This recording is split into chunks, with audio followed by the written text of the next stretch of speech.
warm welcome each and everyone on Supergrads YouTube channel. So, CUET notification was out a couple of days ago, and today we are here with a very useful video for all those aspirants who wish to write BBA entrance exam and want to get inside the top-notch colleges, top-notch BBA colleges of the country. A detailed video on common university entrances that talks about its exam pattern, that talks about syllabus of the examination, the important dates, application fee, are you eligible for this particular examination or not? That also we are going to check. We have the eligibility criteria.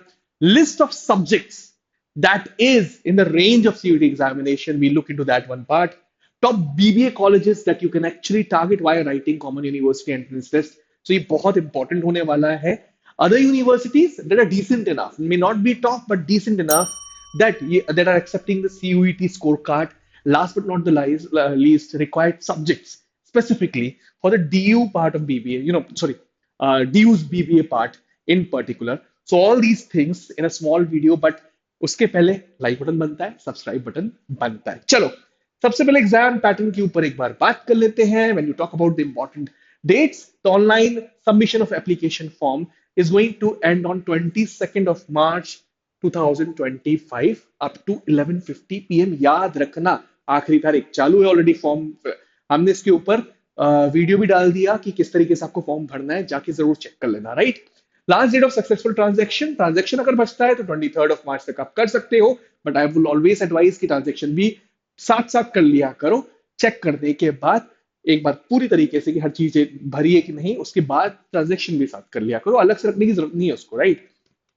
Correction in particulars and ये window चालू हो जाएगी 24 से 26 मार्च. But problem ये होगी कि कुछ ही particulars कर पाओगे, सारे के सारे नहीं. तो पहले जब आप सबमिट कर रहे हो उससे पहले ही चेक कर लो. यहां तक की नौबत ही नहीं आनी चाहिए करेक्शन इन पर्टिकुलर्स वाली चीज की या करेक्शन विंडो की. किसी भी फॉर्म में नौबत ही नहीं आनी चाहिए अनलेस अंटिल एक्सट्रीम सिचुएशंस हो.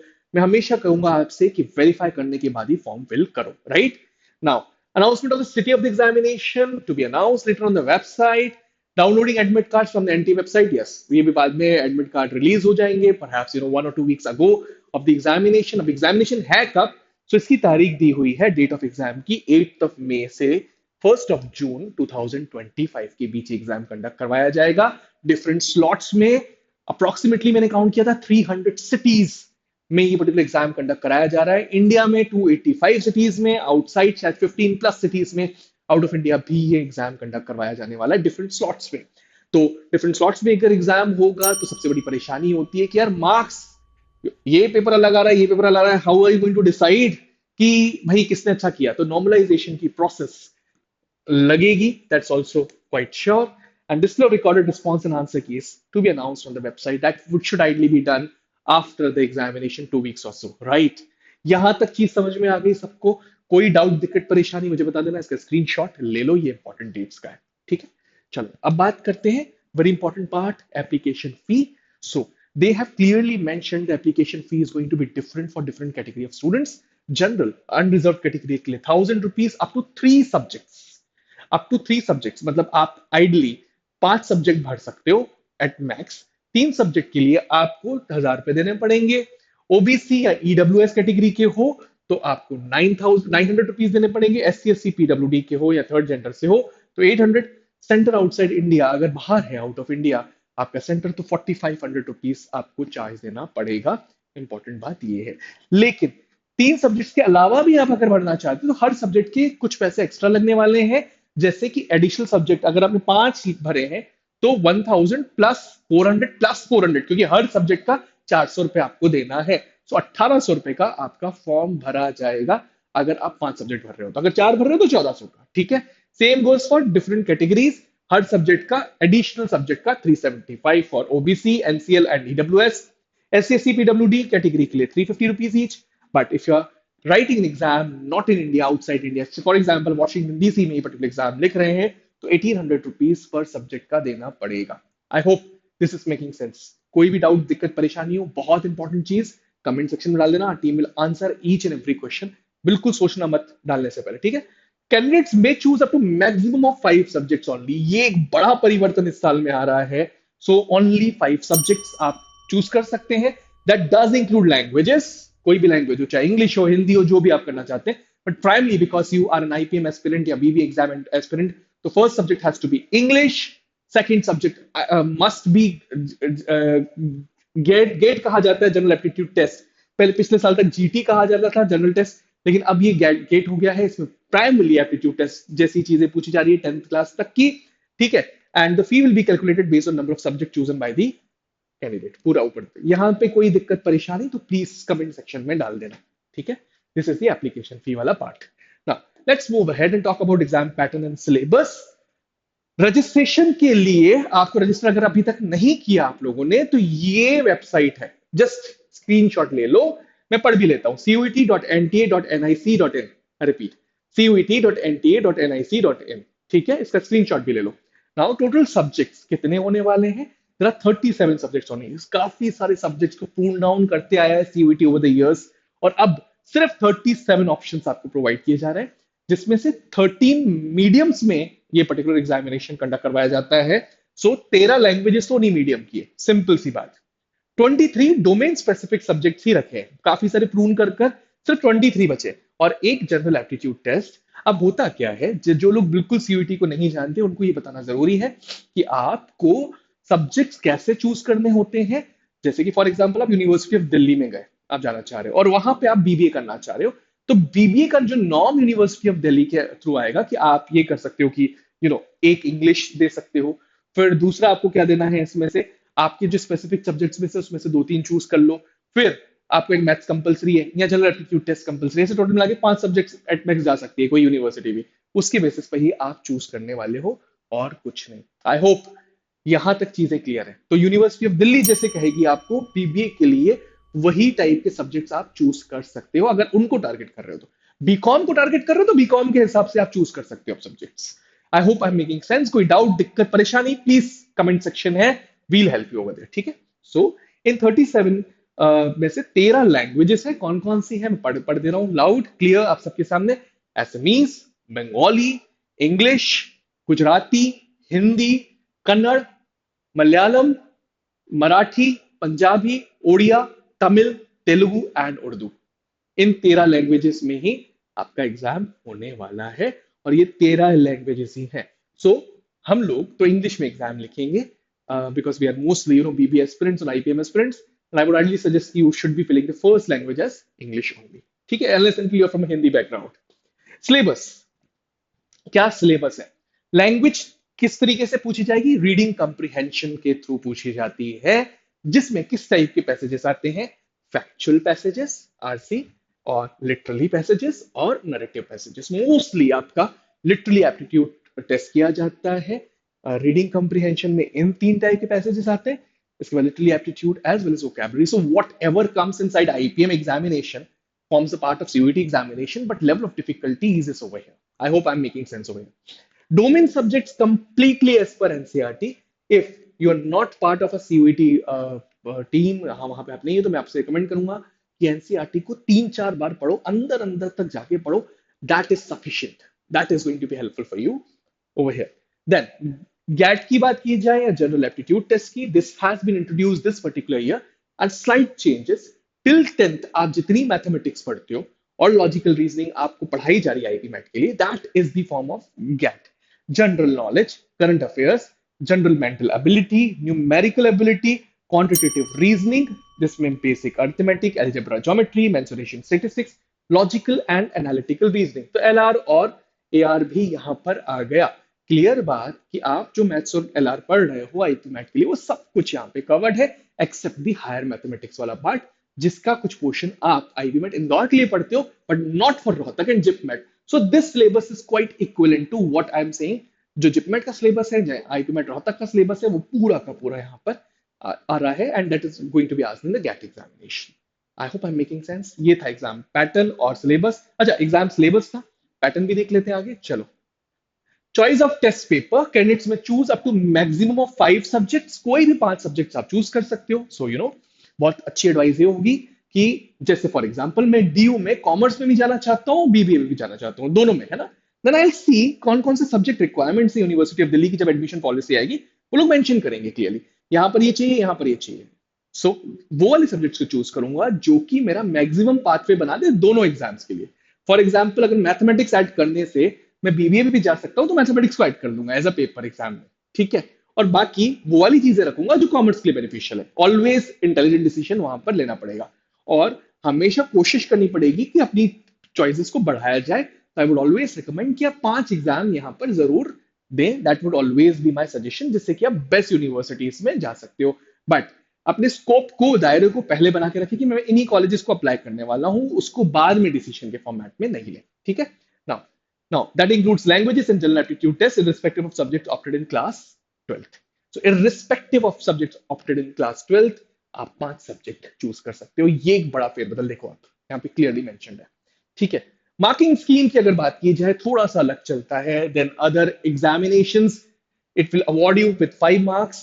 It will, deduct 1 mark of negative marking in the wrong question, and is not going to award you anything if you unattempt any question. ठीक है, this is the marking scheme. Mode of examination, क्या paper based है? No, it's not going to be a paper based test. It's going to be a computer based test at the center. ठीक है, centre based computer test है। सो आप centre पे जाके computer based test ही लिखने वाले हो, not from home but from centre. Total questions यहां पर क्लियर। पहले क्या होता था कि भाई आपको 60 क्वेश्चन दे दिए गए हैं, आपको इतने अटेम्प्ट करने हैं, या 45 क्वेश्चन दे दिए हैं, आपको इतने अटेम्प्ट करने। अब क्लियर कह रहा है सीयूईटी 50 क्वेश्चन पर टेस्ट पेपर, और सारे के सारे compulsory, no choice would be given anyway. एक और चीज, हर पेपर का टाइमिंग भी सिमेट्री में रखा है, और हर पेपर 60 मिनट्स का होने वाला है। There was variation till last year, so that was creating lot of confusion, but from this particular year every paper 60 minutes, every paper having 50 questions all compulsory, so 50 question करने ही करने हैं। You can ideally see 5/6 of the time you are going to get for, oh sorry, 6/5 of the time you are going to get for every paper, 6/5 minutes, ठीक है। चलो, the exam will be conducted in multiple shifts depending on the number of candidates and subject choices, so multiple shifts में हो रहा है, so normalization का भी process लगाया जाएगा। एलिजिबिलिटी क्राइटेरिया की बात की जाए, यहां पर सीयूईटी एग्जाम लिखने के लिए कोई एज एलिजिबिलिटी क्राइटेरिया नहीं है, but I would always recommend कि आप जिस यूनिवर्सिटी का फॉर्म भर रहे हो, उसकी एलिजिबिलिटी क्राइटेरिया भी साथ साथ देखनी पड़ेगी। तो यहां पर अगर आप सीयूईटी का फॉर्म भर रहे हैं, साथ में दिल्ली यूनिवर्सिटी का फॉर्म भर रहे हैं, या फिर बीएचयू का फॉर्म भर रहे हैं, तो आपको 2 एलिजिबिलिटी क्राइटेरिया देखनी होगी। एक तो सीयूईटी एग्जाम की, और बाद में डीयू एंड बीएचयू की। जैसे हम जिपमेट में करते हैं, जिपमेट की देखते हैं, फिर साथ साथ बोधगया की भी देखते हैं, जम्मू की भी देखते हैं, but same goes over here. जिन जिन यूनिवर्सिटीज में आप अप्लाई कर रहे हो, उनकी भी एलिजिबिलिटी क्राइटेरिया आपको साथ में देखनी पड़ेगी, ठीक है। बट फिलहाल सीयूईटी अगर एग्जाम लिखना है, तो आपकी कोई एज क्राइटेरिया नहीं है, आप कितनी भी उम्र के हो आप लिख सकते हो। Candidates who have passed under 12th or equivalent examination or appearing in 25 are eligible to apply, पहली बात। दूसरा, candidates must meet the age criteria if any specified by the university, institution, organization where they seek admission, ठीक है। So वहां पर अगर कोई criteria है, तो वो भी फुलफिल करनी पड़ेगी, as I already mention and told you this. अब ये है लिस्ट ऑफ सब्जेक्ट्स जो कि ऐड किया गया है। This will give you clear picture कि कौन कौन से सब्जेक्ट्स है। तो 13 languages I already red for you guys. English, Hindi, Assamese, Bengali, Gujarati, Kannada, Malayalam, Marathi, Odia, Punjabi, Tamil, Telugu, Urdu, ठीक है। अब सब्जेक्ट्स के नाम देख लो, आप इनमें से जरूर कोई ना कोई आप सब्जेक्ट्स भी पढ़ रहे होंगे, ठीक है, in 12th standard, and that is the ideal subject that you need to suppose to write. But having said that, अब ऑलवेज से 3 चीजें परेशान करती हैं किसी भी स्टूडेंट को। पहली बात तो लैंग्वेज, क्या वो पर्टिकुलर इंस्टीट्यूट लैंग्वेज ले रहा है कि नहीं ले रहा है। दूसरा, general aptitude test, general aptitude test का अगर स्कोर ले रहा है तो भरना पड़ेगा। तीसरा, मैथमेटिक्स, मोस्टली कुछ यूनिवर्सिटीज मैथमेटिक्स को मैंडेट बना के रखी हुई है। तो इन तीनों के बेसिस पर ही ये 3 ऑप्शन जरूर आपको रखने चाहिए, मैं हमेशा सजेस्ट करता हूं, ठीक है। मैथमेटिक्स इसलिए रखनी चाहिए क्योंकि आप बीबीए को टारगेट कर रहे हो, तो यूनिवर्सिटी ऑफ दिल्ली में mathematics is mandatory over there. वो लास्ट स्लाइड में मैं दिखा भी रहा हूं आपको, ठीक है। Now, accounts, agriculture, anthropology, biology, business studies, chemistry, environmental science, computer science, economics, fine arts and geography, history, home science, knowledge, tradition, practices in India, और भी सब्जेक्ट्स हैं, मैं I will read out the name इसके बाद। But मैं ये maths कह रहा हूँ स्पेसिफिकली बीबीए स्टूडेंट्स के लिए, बाकी स्टूडेंट्स के लिए नहीं कह रहा, ठीक है। बाकी स्टूडेंट्स के लिए मैथमेटिक्स मैंडेटरी नहीं है, ठीक है, बट बीबीए स्टूडेंट्स हमेशा एक गैट तो ले ही लें, और मैथमेटिक्स को भी जरूर ऑप्शन में रखें। उसके बाद आप अपने सब्जेक्ट्स और डिसाइड करें based on your stream right now, ठीक है। इसके बाद knowledge, tradition, practice in India, mass media, mass com, mathematics और अप्लाइड मैथमेटिक्स एक ही माना जाएगा, ठीक है। तो आप अप्लाइड मैथ्स के स्टूडेंट हो तो भी आप एलिजिबल हो, ठीक है ना। performing arts, dance, drama, music, physical education, physics, political science, psychology, Sanskrit, and sociology, and general aptitude test is the last subject over here. ठीक है? ठीक है. These are the subjects that have been included. Now, in subjects के बाद हम बात करते हैं normalization process. So all the scores in all shifts will be normalized via some specific process that's been mentioned on their website. We'll be coming up with a separate video. I thought कि वो थोड़ा lengthy हो जाता अगर इसमें include करते. तो but yes, normalization की process लग रही है हर shift में. That makes यू श्योर कि भाई कोई ऐसा तो नहीं कि कोई टफ पेपर आ गया, कोई आसान पेपर आ गया तो आसान वाले को चांस बड़ा मिल जाए, या टफ पेपर के नंबर कम हो जाए. तो नॉर्मलाइजेशन की एक स्ट्रॉन्ग प्रोसेस लगा रहा है एनटीए यहाँ पे, क्योंकि नेशनल टेस्टिंग एजेंसी ही सीओईटी का एग्जाम कंडक्ट करवाती है. ठीक है, चलो अब बात करते हैं टॉप डीयू कॉलेजेस जो आप टारगेट कर सकते हो बीबीए के लिए. तो बीबीए यूनिवर्सिटी ऑफ दिल्ली के अंदर तीन तरीके का होता है. एक होता है BMS, bachelor of management studies. दूसरा bachelor of business administration financial investment analysis, which primarily being provided by only two college, Shaheed Sukhdev and शहीद राजगुरु, जो कि वुमेन के लिए है. ठीक है, शहीद Rajguru is from women, but शहीद सुखदेव कोई भी जनरल न्यूट्रल है, कहीं भी कोई भी जा सकता है. And bachelor of business economics. So economics में बिजनेस का कंपोनेंट ऐड करके उन्होंने एक नया प्रोग्राम बनाया है. इन तीनों में से आप कुछ भी कर सकते हो, बट मैथमेटिक्स होना मैंडेटरी है. ठीक है, these are the top notch colleges that you can actually target if you want to pursue degree anywhere among these three. जिसमें से अगर मुझसे पर्सनल एडवाइस मांगोगे तो बीएमएस एंड बीबीएफआई ये बहुत ही स्ट्रॉन्ग डिग्रीज हैं, तो उनको आप ऑप्शन में रख सकते हो. बीबीए ओकेश डिग्री है, but yes you can actually target that particular also. अगर कॉलेज अच्छा मिल जाए, लेट्स से गार्गी मिल गया, बहुत अच्छा कॉलेज है, तो जा सकते हो, नहीं तो आई वुड रिकमेंड नहीं. ठीक है, चलो. Shaheed Sukhdev college of business studies number 1, Deendayal Upadhyay college number 2. But इन दोनों में बहुत मार्क्ड डिफरेंस है अगर आप इंडिया लेवल पे चेक कर रहे हो. ठीक है, ये इंडिया का सबसे अच्छा कॉलेज हुआ तो ये कहीं ना कहीं टॉप 20 में नहीं जगह बिठा पाएगा इंडिया में, एक ही यूनिवर्सिटी के अंदर होने के बावजूद. ठीक है, but these are equally good colleges, चाहे वो दीनदयाल हो, चाहे Keshav Mahavidyalaya. In fact all these three, all these four in fact college of vocational studies तक. ठीक है, Deendayal Upadhyay college, Keshav Mahavidyalaya, Guru Gobind Singh college of commerce, college of vocational studies, ये चारों लगभग एक जैसे कॉलेज हैं. Deendayal however standing out, Keshav महाविद्यालय after that, Guru Gobind Singh and college of vocational studies in the same preference list. ठीक है, then other colleges you can target for other parts, Gargi, Shivaji, Maharaja Agrasen, ये रिकमेंडेड है. अगर इधर भी अगर एडमिशन नहीं हो रहा तो इनको आप बैकअप ऑप्शन में रख सकते हो. ठीक है, so University of Delhi usually gives you placement also that somewhere lands from 5 to 6 lakh rupees per annum का on an average side. Highest जाता है 15-20 लाख के आसपास का, बट शहीद सुखदेव का स्टैंड आउट प्लेसमेंट है 10 लाख के आसपास का 3 साल के बाद एट 74,000 की फीस, 74,000 की फीस पे 10 लाख का प्लेसमेंट दे देता है. और उसके बाद आप IIM अहमदाबाद भी ट्राई कर सकते हो आज के टाइम, मतलब ये इसलिए स्टैंड अलोन है, इसका थोड़ा सा अलग जाता है बाकी कॉलेज से. ठीक है, यहां तक चीज समझ आई. और ब्रांड वैल्यू भी बहुत स्ट्रॉन्ग है, बहुत स्ट्रॉन्ग एल्यूमिनाई बेस है, बहुत ही ज्यादा उम्दा कॉलेज है. One of was supposed to be considered one of the best colleges of Asia in management side.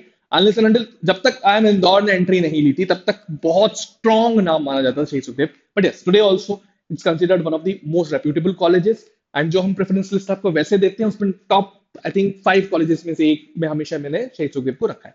Right, चलो.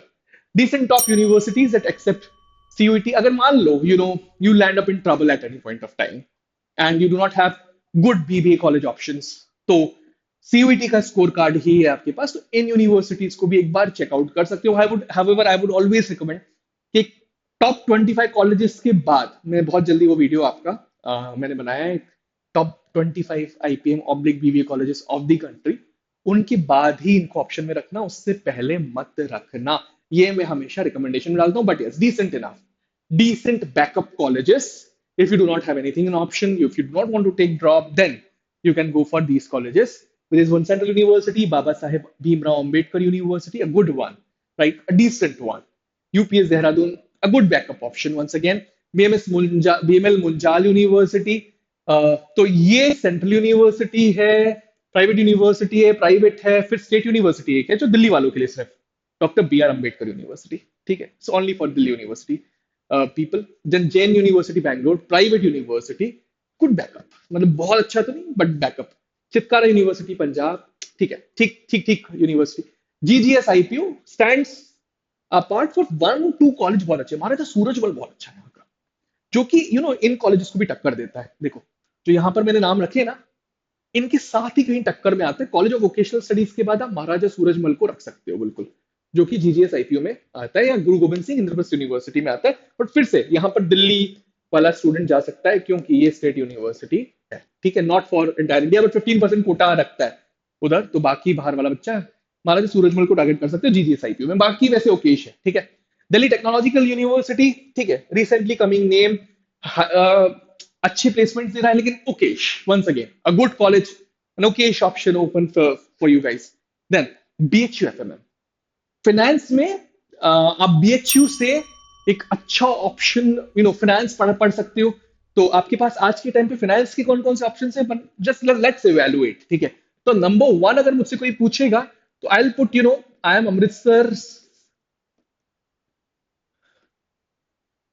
BQFE, bachelor of science computer finance and economics, ठीक है, आईपीएम प्रोग्राम है क्योंकि। सेकंड पे शहीद सुखदेव, इनफैक्ट फर्स्ट पे ही शहीद सुखदेव, और ये दोनों कोइंसाइड करने चाहिए दोनों, इनफैक्ट शहीद सुखदेव का BBFI है, ठीक है। देन आपको एक और ऑप्शन देता हूं, क्राइस्ट एंड सिम्बी का फिनटेक, ठीक है। और उसके बाद इन तीन ऑप्शंस के बाद क्राइस्ट और सिम्बी, सो क्राइस्ट पे थर्ड पे रख देते हैं, NMIMS को फोर्थ पे रख देते हैं। रीजन बस एक ही है कि क्राइस्ट थोड़ा आपको सस्ता पड़ेगा, मैंगलोर वाला, NMIMS महंगा पड़ेगा, बस इसलिए, और कोई रीजन नहीं है, ठीक है। Ideally both on the same position, brand value wise NMIMS on the higher side than Christ, but बहुत कम क्राइस्ट की भी नहीं, क्राइस्ट की रैंकिंग बहुत स्ट्रांग है, बट NMIMS महंगा है, भयंकर महंगा है, ठीक है। तो फिफ्थ नंबर पे मैं रखूंगा, उसके बाद BHU का FMM। अगर फाइनेंस में जाना चाहते हो तो ये पांच ऑप्शंस आपके पास हमेशा ओपन रहने चाहिए, that is what I am going to recommend, ठीक है। Now basic subject requirement for BMS, BBA, BBE from DO would be language, English, mathematics or applied mathematics and general aptitude test. So इसकी preparation automatically आपकी SD के साथ हो रही है, और बाकी कुछ सब्जेक्ट्स अगर आप ले रहे हो फॉर बीकॉम एंड ऑल, ये साथ में आपको एक एडेड एडवांटेज तीनों देंगे। तो ये तीन तो लेने ही लेने हैं। उसके बाद अगर आप SRCC कर रहे हो तो काउंट्स ले लिया, या कोई आपकी जो चॉइसेस हैं दिल्ली यूनिवर्सिटी का। अच्छा, ये पिछले साल का दिल्ली यूनिवर्सिटी की एडमिशन पॉलिसी से मैंने उठाया है। I am hopeful that they won't be changing it this particular year, but मैं डिस्क्लेमर देना जरूरी था, अगर उन्हें चेंज कर दिया तो ये आप सोचोगे ग्राउंड सर क्या बता के गए हमको, और चीज गलत हो रही है। तो ये पिछले साल का है, मैं नई एडमिशन पॉलिसी आएगी तो जरूर चेक कर लेना, ठीक है। This is all from my side, I will be coming up with something fruitful and crucial in days to come. Hit the like button, subscribe button, and Telegram पे खूब सारा कंटेंट मिल रहा है, सीयूईटी, आईपीएम, बीबीए रिलेटेड। अब जाकर अभी के अभी सुपरग्रैट्स के टेलीग्राम, सुपरग्रैट्स आईपीएम सर्च करना टेलीग्राम पे, और जाकर उसको सब्सक्राइब करना। Now I am signing off on this particular video, will be coming up with something fruitful in days to come. Thank you, thanks a lot.